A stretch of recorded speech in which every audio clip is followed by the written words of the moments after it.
selagi marak sekali ya pemberitaan di media sosial terkait anak-anak ya yang mudah sekali jadi sasaran Korban, predator iya, kayak gitu ya, jadi aduh, korban ya naudzubillah. Allah. Iya, ini sebenarnya ada yang mengatakan bahwa seks itu perlu diberikan sejak dini untuk menghindari hal-hal yang tidak diinginkan.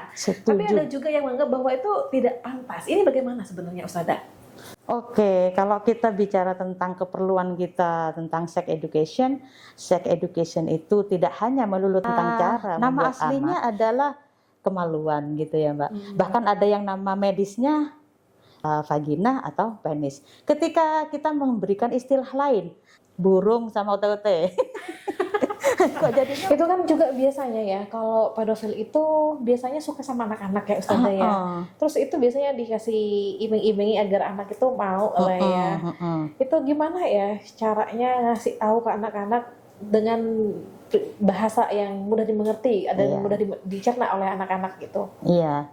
Oke, kalau misalkan kita mau membekali anak kita, ya sampaikan aurat yang nggak boleh dilihat kakak yang cewek adalah bagian seluruh tubuh kecuali muka. Berarti kakak harus pakai kerudung. Orang tua nih Ustazah, apa yang harus dia lakukan, terutama untuk membentengin anak-anak kayak gitu ya, selain memberikan edukasi kepada anak-anak untuk melakukan 3 jangan itu. Iya. Untuk orang tua sendiri karena emang terutama ibu adalah madrasah awal ya Mbak. Jadinya pendidikan awal itu memang berasal dari ibu. Jadi mbah-mbah itu zaman sekarang nih, mohon maaf mbah-mbah, berikan HP sebagai solusi agar tenang. Terus tidak sepantau kita orang tuanya. Kalau kita kan masih kakak terlalu deket nak, munduran HP-nya, atau sudah setengah jam nak, taruh HP-nya gitu. Kalau mbah kan enggak, yang penting anaknya enggak rewel.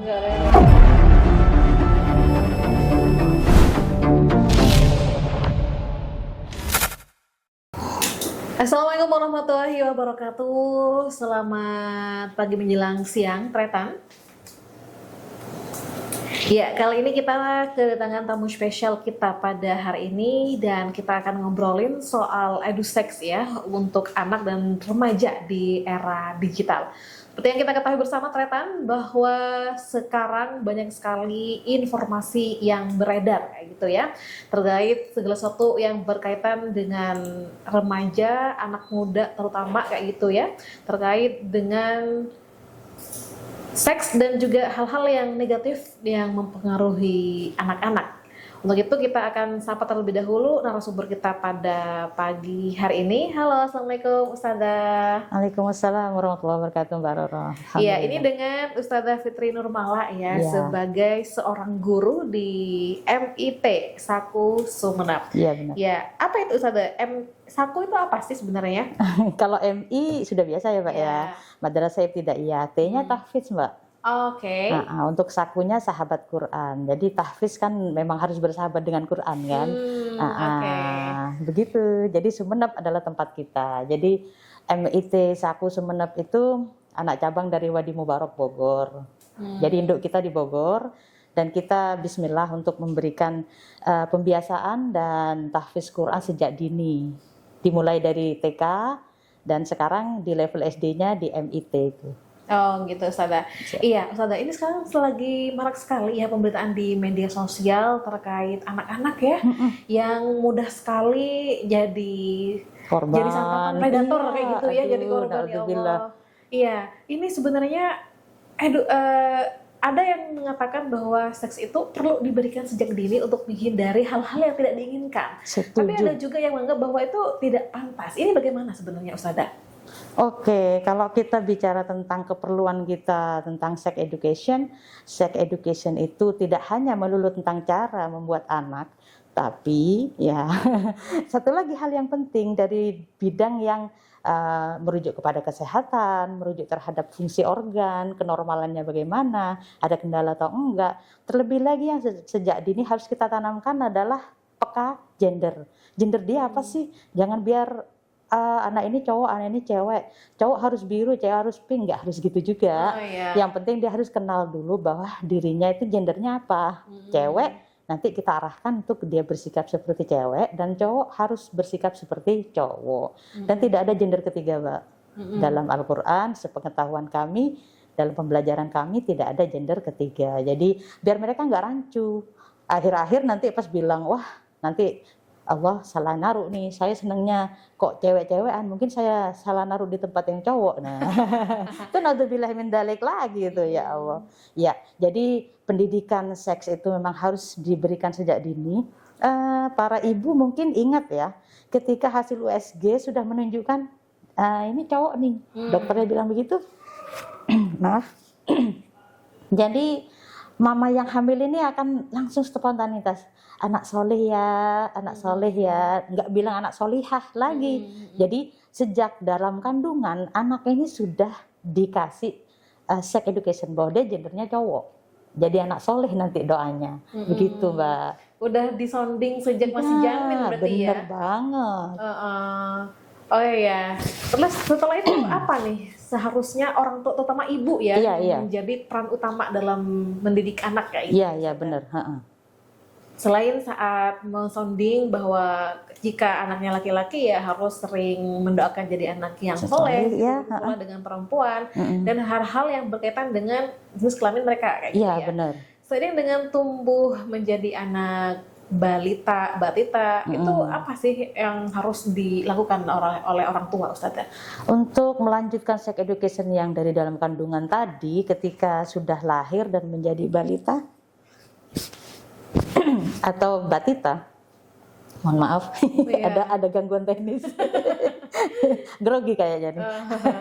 Oke, jadi kembali ketika anak sudah lahir dan menjadi balita atau batita, toh para mama otomatis nih Mbak, memilihkan baju-bajunya warna yang biru-biruan itu ke arah cowok ya, baju cowok ke cewek, pink-pinkan. Apa sih maknanya dari pemilihan itu? Itu untuk memberikan sex education-nya itu dalam bidang wibawa. Biru itu wibawa, jadi cowok harus wibawa.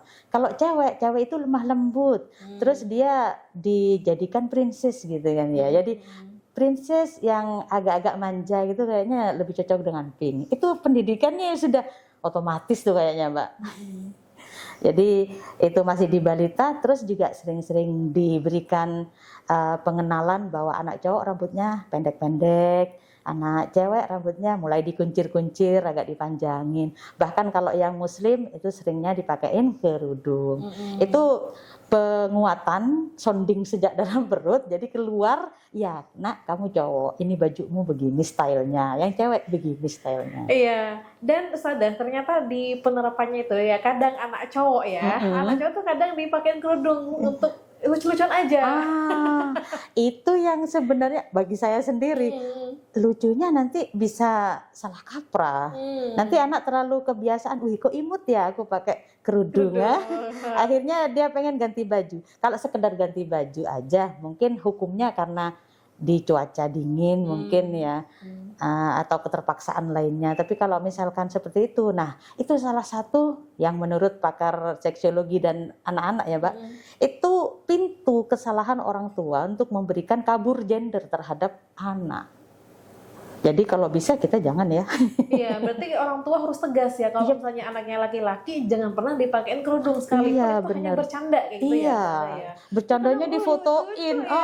Zaman sekarang. Iya, Masya Allah. Alhamdulillah.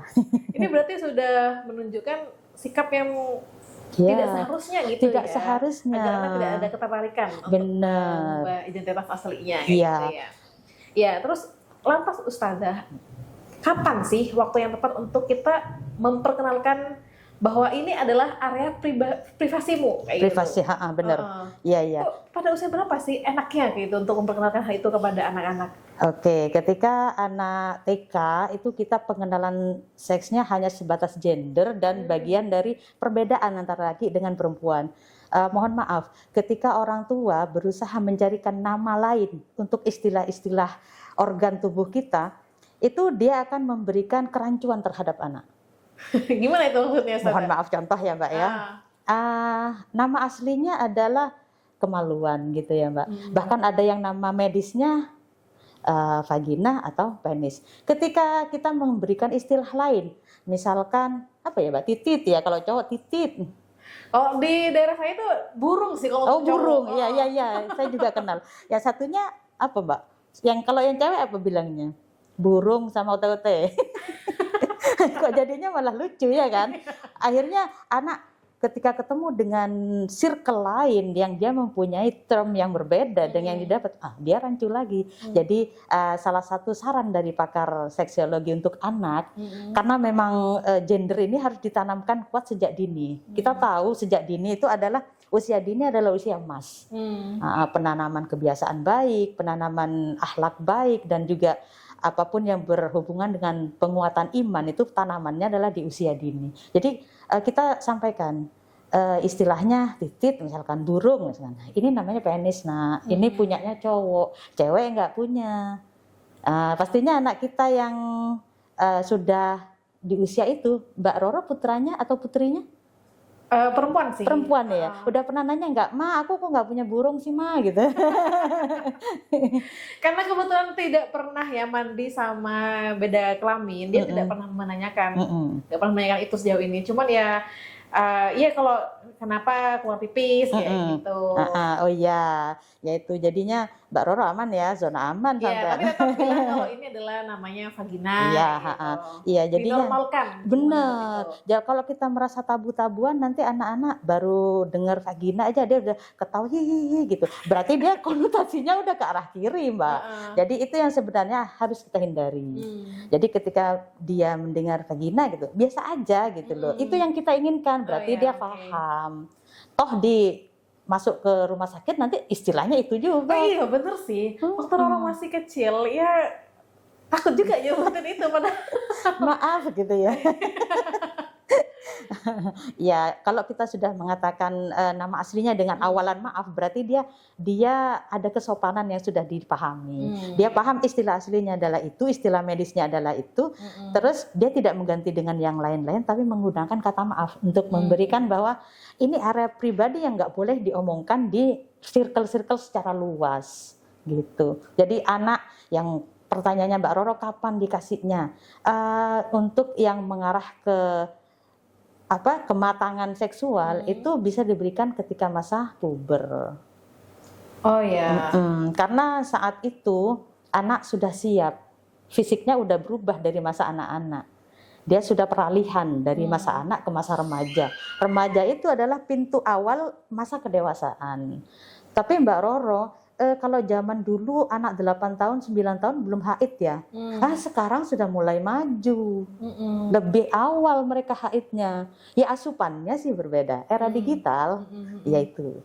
Jadinya sejak awal kalau bisa sudah ditanamkan. Karena kita nggak tahu anak kita haidnya umur berapa. 9 kah? 10 kah? Atau sejak di zaman saya dulu kisaran belasan.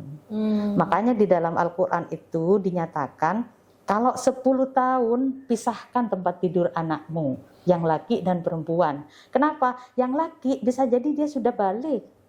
Yang perempuan bisa jadi dia sudah persiapan haid.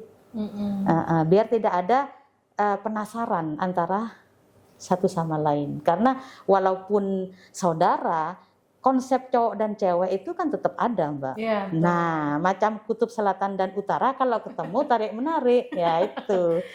Iya. Jadi untuk anak yang masih usia dini kayak gitu ya, cuman kita sebatas memperkenalkan bahwa ada jenis kelamin ini untuk laki-laki, untuk perempuan yang seperti ini, gitu aja. Untuk lebih lanjutnya setelah akan masa pubertas. Iya, akan masa pubertas. Ketika anak di TK batasannya hanya yaitu jenis kelamin anak laki-laki dan perempuan, dan organnya bentuknya berbeda gitu ya, bentuknya fungsinya juga berbeda. Tapi nanti ketika dia sudah masuk masa SD, karena nanti akan didukung oleh pelajaran IPA, kita mulai kenalkan. Nah, kita juga mulai kenalkan aurat ini adalah area pribadi kamu. Mulai kita kenalkan 3 jangan. Yang pertama, jangan mempertontonkan auratmu kepada orang lain. Kalau masih mahram ada batasan tertentu yang boleh melihat dan boleh dilihat. Yang kedua, jangan melihat aurat orang lain. Terus yang ketiga, kalau misalkan ada hal-hal yang berhubungan dengan melihat dan dilihat itu melampaui batas, laporkan sama orang-orang yang terdekat, gurunya kah atau orang tuanya, itu lebih baik lagi untuk mencegah terjadinya sesuatu yang tidak diinginkan. Serem. Kan setiap harinya Ustazah berhadapan dengan anak-anak ya. Iya Itu betul. gimana Ustazah? Apakah ada sesuatu yang ini bisa diceritakan saat bertemu dan juga menangani kasus-kasus sama anak-anak kayak gitu Iya. di sekolah? Iya, karena kebetulan saya mengalami masa di pendidikan TK dan juga sekarang pindah ke SD. Nah, yang di TK saya pernah mengalami anak-anak kan kalau mau pipis sendiri kan takut ya, Mbak. Ah, Nah, terus karena kita keterbatasan guru, akhirnya anak-anak itu dibawa ke salah satu kamar mandi. Nah, kamar mandi, dia cowok, dia mungkin sudah peka ya tentang gender. Dia protes, Ustazah, ini kan toilet cewek, saya kan cowok gitu. Aduh, langsung saya tek. Masya Allah, terima kasih ya nak ya, sudah sejak dini kamu udah sadar, kata saya. Ya ntar dulu, abang udah keburu apa enggak, tak gitu kan. Masih bisa sih, tunggu cewek-cewek dulu ya. Cewek-cewek tak pipisin duluan, Mbak. Alhamdulillah. Akhirnya dia tak antar ke toilet cowok. Alhamdulillah, kata saya. Jadi saya bilang sama anak-anak yang cewek, tuh abang aja malu. Jadi mbak-mbak jangan buka-buka celana di depan orang ya, malu ya, itu aurat gitu. Ya sebatas itu aja masih di TK. Itu aurat, ini aurat, ini aurat. Dikenalkan batasan-batasannya. Nanti kenapa kok aurat? Nanti di tingkat lanjutnya. Nah, di tingkat SD saya mendapati kasus anak-anak yang sadar gender itu ketika ambil wudhu. Oke. Waktu itu wudhu jeding kita masih belum terpisah antara cowok sama cewek. Kalau misalkan mau pipis sih memang sudah kamu duluan gitu kalau ada cowok, atau kamu duluan ke yang cewek. Nah, giliran ngambil wudhu kita pelajaran wudhu banget, otomatis kan karena gurunya satu, cowok dan cewek kan bareng. Tapi memang kita pisahkan sih. Kalau di kelas 3 ke bawah itu boleh kita ngambil wudhunya, pembelajarannya itu bareng. Tapi kalau di 3 ke atas itu kita udah bedain. Alhamdulillah sekarang sama Allah dikasih sudah pisah. Jadi ustadzah ngajarin wudhu di bagian putri, yang ustadz ngajarin di bagian putra. Nah, kembali ke kasus yang tadi ya. Ketika anak cowok ngambil wudhu, cewek-cewek kan biasa aja. Tapi giliran ke cewek buka kerudung, cowok langsung protes. Ada kita loh kok buka kerudung. Nah, itu saya sudah bagus, berarti pelajarannya udah masuk nih di level mereka. Jadi kalau misalkan kita sebagai guru, jangan langsung kalau anak bilang, susu, nggak boleh gitu. Itu memberikan apa istilahnya ya? Potong benih atau potong semi. Baru bersemi udah dipotong gitu lah. Itu salah satu tanda kritis loh. Anak bilang susu, langsung sampean arahkan ke arah yang lurus. Oh, kamu kok tahu? Punya mama ya gitu. Sama dengan punya mama ya gitu. Iya, jadi cewek itu auratnya di area itu. Abang kalau melihat tiba-tiba nggak sengaja lihat mama seperti itu, toleh, nggak boleh karena abang udah gede. Tapi kalau sengaja noleh, melihat dengan sengaja, hati-hati abang kena zina mata, nggak boleh, itu dosa gitu. Jadi nggak hanya nggak boleh dosa, nggak boleh dosa, nggak boleh dosa tanpa kita menjelaskan alasannya apa, ya bahaya juga kan. Penasarannya tingkat tinggi, nggak boleh lihat di keluarga, nanti lihat di tempat lain yang malah vulgar-vulgaran, Mbak. Nauzubillah kan. Aduh, serem. Lantas Ustazah, apa nih saran kepada orang tua agar anak tuh setidaknya tidak mudah jadi santapan pedofil, Ustazah? Iya ya, pedofil kasus yang marak ya Mbak ya. Iya. Dan sayang sekali juga di beberapa oknum adalah level-level yang menurut kita nggak mungkin ngelakuin itu karena levelnya udah beda. Dia itu tingkat guru atau bahkan guru ngaji ya. Nah itu saya tetap menganggap itu adalah oknum karena tidak semuanya seperti itu. Di dalam ajaran Islam pun tidak akan ada pelajaran guru boleh mengkonsumsi murid karena tempatnya bukan di tempat ngaji tapi di kantin. Kembali kepada agar anak kita tidak menjadi santapannya pedofil atau bahkan pelecehan yang lain, yaitu tadi konsep 3 jangan itu kita berlakukan. Nah itu sudah cocok dengan apa yang Rasulullah sampaikan, bahwa auratmu itu dijaga gitu. Terus di dalam Al-Quran juga disampaikan bahwa kita harus menundukkan pandangan. Yang cowok menundukkan pandangan, yang cewek menundukkan pandangan, dan bajunya sudah harus menutupi auratnya. Kalau cewek menutupi dada, yang cowok harus menutupi bagian paha ke bawah dan pusar ke atas. Itu untuk memberikan batasan. Yang mana yang boleh dilihat, yang mana enggak boleh. Itu kan juga biasanya ya, kalau pedofil itu biasanya suka sama anak-anak ya Ustazah ya. Terus itu biasanya dikasih iming-imingi agar anak itu mau lah ya. Itu gimana ya caranya ngasih tahu ke anak-anak dengan bahasa yang mudah dimengerti dan Iya. mudah dicerna oleh anak-anak gitu. Iya. Oke, kalau misalkan kita mau membekali anak kita, ya sampaikan aurat yang nggak boleh dilihat kakak yang cewek adalah bagian seluruh tubuh kecuali muka. Berarti kakak harus pakai kerudung. Nah, itu salah satu konsep apa istilahnya dasar dan awal untuk menghindarkan lawan jenis tertarik kepada kita. Tapi memang sebuah fitrah ya bahwa cowok pasti tertarik dengan cewek. Itu sudah fitrah karena udah Allah takdirkan seperti itu ya kan. Cuman ketika adanya menutupi keindahan-keindahan itu, jadi kan pihak lawan jenis itu akan terhalang. Ya kalau yang sudah menantang-menantang kan bisa menaikkan syahwat gitu. Nah tapi kalau kita sudah menutupi itu insya Allah langkah awal untuk menghindari pelecehan. Terus yang kedua, kalau misalkan sudah ada keanehan-keanehan dari pihak lawan jenis, kita menghindar, kita jauhi. Kita keluarkah atau kita, kalau masih maksa ya sampaikan aja kepada pihak yang terdekat, terutama guru, karena di sekolah guru, kalau di rumah kita sebagai orang tua. Insya Allah itu ada ininya sudah Mbak, ada perlindungannya, UU perlindungannya juga udah siap. Jauh sebelum itu bahkan Al-Quran sudah memberikan gambaran bagaimana untuk mengamankan anak-anak, yaitu jangan yang 3 jangan itu harus kita tanamkan kepada anak-anak. Jangan takut untuk bilang nak kalau ada apa-apa yang berhubungan dengan melihat aurat tuh bahkan sampai menyentuh orang lain, itu sampaikan kepada guru. Nah nanti peran kita sebagai guru jangan langsung memvonis. Abang kenapa tadi kok pegang dada temannya? Nggak sengaja Ustazah. Oke, hukumnya nggak sengaja Mbak, kita harus ngambil biar anak merasa aku kok terpojok terus sih gitu. Itu nggak boleh ya. Jadi oh gitu nggak sengaja, tadi mainan apa, itu berarti besok mainnya jangan deket-deket cewek ya, abang kan cowok gitu. Terus kalau misalkan ya pegang dadanya sudah kenapa, kalau sudah kamu penasaran karena kamu nggak punya gitu. Iya kita luruskan Mbak, memang harus seperti itu ya. Yang cowok bukan nggak punya, tapi yang cowok rata. Kalau yang mbak-mbak ada benjolan ya karena dia sudah mulai tumbuh besar, jadi memang harus mainnya udah pisah gitu.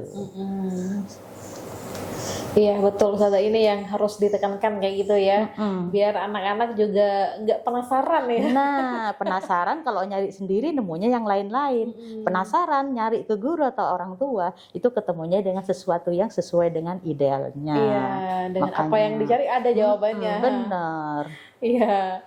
Terus ini orang tua nih Ustazah, apa yang harus dia lakukan terutama untuk membentengin anak-anak kayak gitu ya, selain memberikan edukasi kepada anak-anak untuk melakukan 3 jangan itu. Iya. Kan orang tua juga harus update ya dengan informasi-informasi terkini. Untuk selain itu ada nggak ya saran kepada orang tua kayak gitu ya untuk mendidik anak kayak gitu Ustazah? Iya, untuk orang tua sendiri karena emang terutama ibu adalah madrasah awal ya Mbak. Jadinya pendidikan awal itu memang berasal dari ibu, jadi semuanya harus bersumber dan berawal dari ibu. Nah, posisikan diri menjadi orang yang untuk anak ya Mbak ya, orang yang super mom lah. Anak tanya apa jangan kalau bisa jangan pernah bilang, oh Umi nggak tahu tuh nak, Umi cari informasi dulu ya. Kalau misalkan kita benar-benar nggak tahu, kita lengkapi dengan kalimat Umi cari informasi dulu ya, nanti kalau sudah ketemu kamu mau dikasih tahu gitu. Jadinya pertanyaan apa aja anak kalau bisa dijawab, karena anak kita ada yang tipe ceriwis ya Pak, tanyanya nggak cukup 1 kali. Iya, benar. Jadi kita harus siapkan mental kita untuk menjawab mereka dengan pertanyaan-pertanyaan tak terduga, terutama berhubungan dengan seks. Anak-anak kadang lucu pertanyaannya. Kalau area auratnya cowok kok beda dengan cewek ya Mi? Iya, kalau cowok sama cewek memang beda. Terus cara menutupinya juga beda. Kenapa berbeda Mi? Itu fitrah, itu pemberian Allah gitu. Jadi area aurat jangankan kita melihat dengan sengaja. Nggak sengaja lihat kita harus noleh gitu. Jadi orang tua memberikan pelurusan kepada anak agar anaknya itu tidak terbiasa. Iya Ustazah, Dan itu juga ya, orang tua tuh harus dekat juga ya dengan anaknya. Bener, anak nggak akan terbuka kalau kita nggak bisa memposisikan diri sebagai sahabatnya. Iya, itu sih yang memang harus dilakukan orang tua ya. Biar anak-anak terbuka, ada apapun yang terjadi dengannya biar cerita dengan sampai cerita ke orang lain kayak Iya gitu. bener. Saya kadang-kadang parno juga Mbak, kalau misalkan anak tiba-tiba cerita, Umi aku pipis kok sakit ya, langsung ya. Kalau kita langsung mikirnya parno, iya ada apa anak saya mau diperiksa. Nggak perlu begitu ibu-ibu gitu kan. Sabar dulu, tenang. Kakak kenapa? Aku pipisnya kok sakit gitu. Kenapa awalnya? Nggak tahu. Mungkin kalau kita kan sebagai ibunya melihat, oh anak ini kurang minum. Bisa jadi karena dia cairan yang akan dikeluarkan sebagai urin itu berkurang. Akhirnya ada masalah di kandung kemih. Jangan langsung parno ke arah sono. Anak kita kan sudah dibekalin gitu kan. Masa kita sudon sama anak sendiri. Ya itu. Jadi posisikan orang tua untuk siap mendampingi anak dan menjawab pertanyaan anak seputar seksiologi.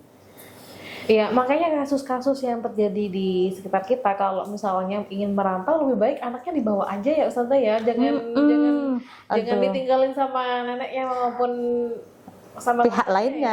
Iya benar. Saya setuju sekali Mbak bahwa pendampingan anak oleh orang tua kandung itu lebih hebat. Kenapa? Ya kedekatan emosionalnya kan beda. Terus kita juga melihat fenomena yang sudah global ini. Mbah-mbah itu menganggap anak itu merahnya telur. Misalkan itu telur ceplok, itu merahnya istimewa. Jadi apapun yang diminta anak, yang penting anak tenang dikasihkan.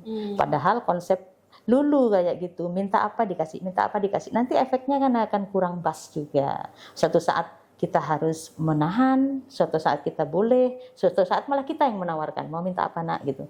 Jadi konsep meninggalkan anak dititipkan kepada orang itu memang kurang pas.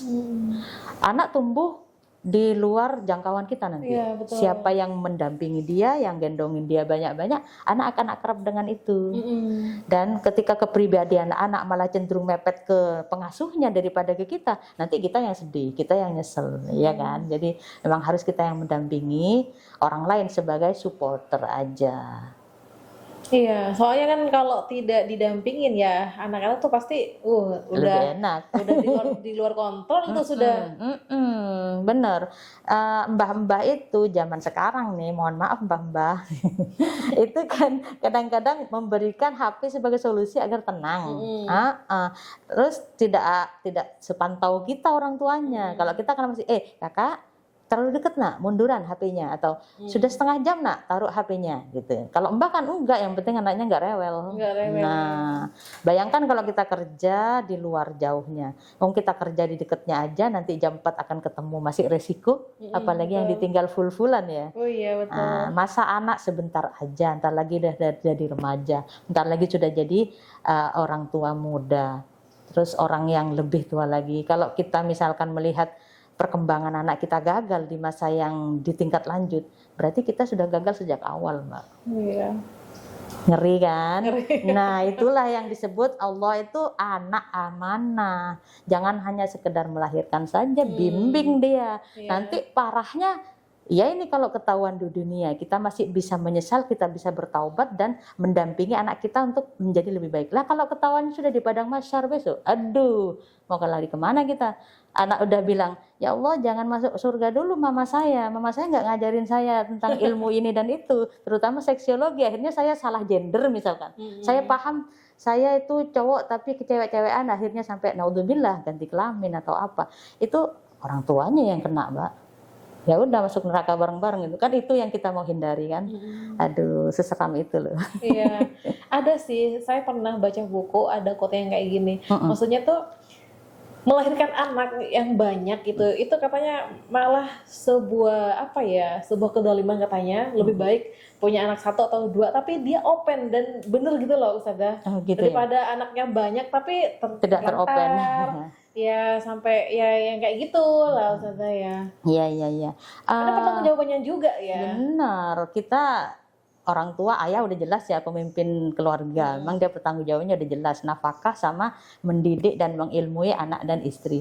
Nah kita pun sebagai ibu juga seorang pemimpin, kita akan memimpin rumah tangga kita, melaksanakan kewajiban rumah tangga seperti apa, menata keuangan dan juga mendidik anak. Jadi itu semuanya ada pertanggungjawabannya. Insya Allah kalau kita sejak awal memang meniatkan pernikahan itu, Mbak, kita sudah akan menyiapkan diri kita dengan bekal-bekal berkeluarga. Tidak hanya sebagai kepuasan seksual semata, tapi juga bagaimana nanti agar bahtera rumah tangga ini berjalan ke arah sakinah mawaddah warahmah. Ya, pesan ini boleh nggak saya kasih pesan kepada pasangan muda nih yang akan nanti menikah kayak gitu ya? Iya, setuju. Iya, mungkin ada tips dan juga trik untuk mereka gitu sebelum menuju ke bahtera rumah tangga nanti juga akan berketurunan kayak gitu. Iya, insya Allah. Pesan dari saya pribadi, saya juga menyampaikan dari Rasulullah ya, bahwa untuk kesuksesan di dunia itu butuh ilmu, termasuk kesuksesan berkeluarga. Jadi sebelum berkeluarga, adik-adik yang cantik, yang ganteng, jangan hanya sekedar untuk menghalalkan syahwat kalian tersalurkan, jangan.